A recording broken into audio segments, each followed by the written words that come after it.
हरे कृष्णा। आप सभी वैष्णव भक्तों के चरणों में प्रणाम।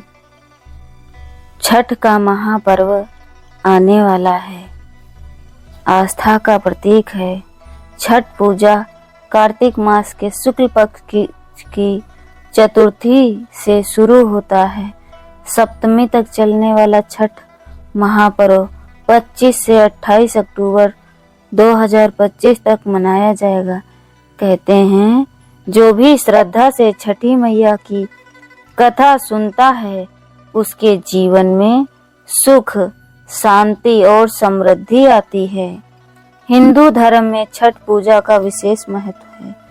छठ पूजा का महापर्व भारतीय संस्कृति का अत्यंत पवित्र और आस्था से जुड़ा उत्सव माना जाता है। इस पर्व में सूर्य देव और छठी मैया की पूजा का विशेष विधान है। 4 दिनों तक चलने वाले इस अनुष्ठान की शुरुआत इस साल आज यानी 25 अक्टूबर को नहाय खाए से शुरू हो रही है। इसका समापन 28 अक्टूबर को उदयागामी सूर्य को अर्घ्य अर्पित करने के साथ होगा। कहा जाता है कि छठ व्रत का संबंध प्राचीन काल से है। पौराणिक मान्यताओं के अनुसार त्रेता युग में भगवान श्री राम और माता सीता ने अयोध्या लौटने के बाद सूर्य देव की उपासना की थी।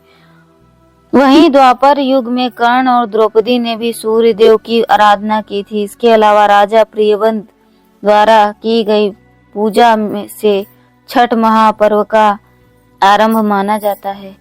ऐसे में आइए जानते हैं संपूर्ण जानकारी और कथा की ओर चलते हैं। छठ पर्व 4 दिनों तक चलने वाला छठ व्रत का पर्व छठ पूजा की शुरुआत नहाय खाए से होती है, जिसमें व्रती स्नान कर पवित्र भोजन करते हैं और अगले दिन व्रत की तैयारी करते हैं। दूसरे दिन यानी 26 अक्टूबर को खरना मनाया जाएगा। इस दिन व्रती पूरे दिन उपवास रखकर शाम को गुड़ की खीर और रोटी का प्रसाद ग्रहण करते हैं। इसके बाद में निर्जला उपवास रखते हैं, यानी कुछ भी जल या अन्न ग्रहण नहीं करते। तीसरे दिन 27 अक्टूबर को संध्या आर्घ्य दिया जाएगा, जब व्रती नदी या तालाब या घाट पर सूर्यास्त के समय अस्ताचलगामी सूर्य को आर्घ्य अर्पित करते हैं।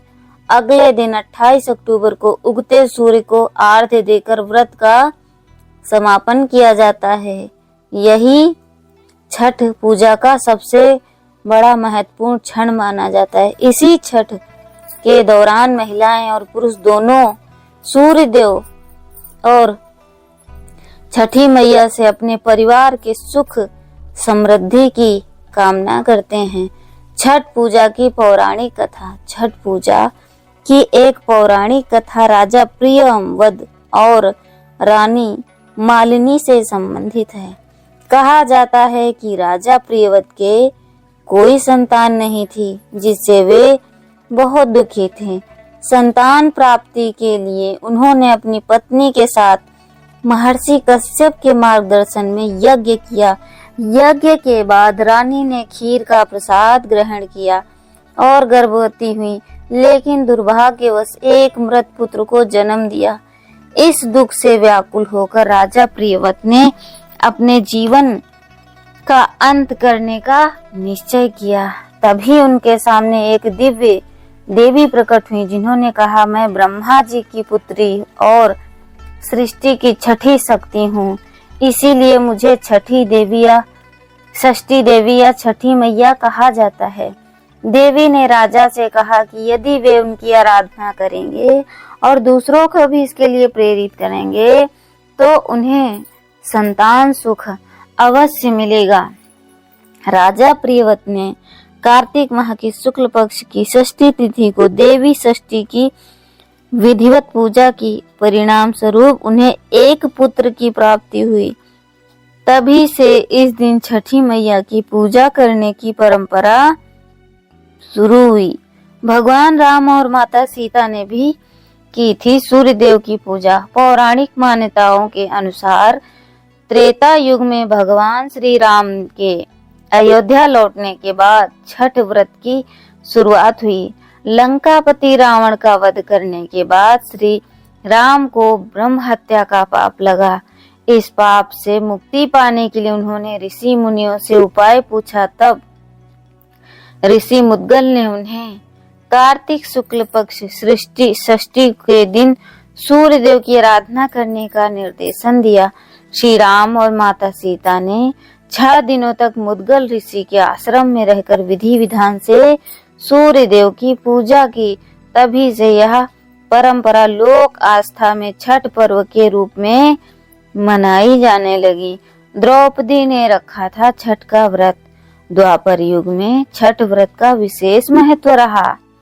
मान्यता है कि जब पांडव कठिन समय से गुजर रहे थे, तब द्रौपदी ने छठ व्रत रखकर सूर्य देव से अपने परिवार के कल्याण की प्रार्थना की थी। उनकी भक्ति और श्रद्धा से प्रसन्न होकर सूर्य देव ने पांडवों को शक्ति और समृद्धि का आशीर्वाद दिया। दूसरी ओर दानवीर कर्ण को सूर्य उपासना का प्रथम साधक माना जाता है।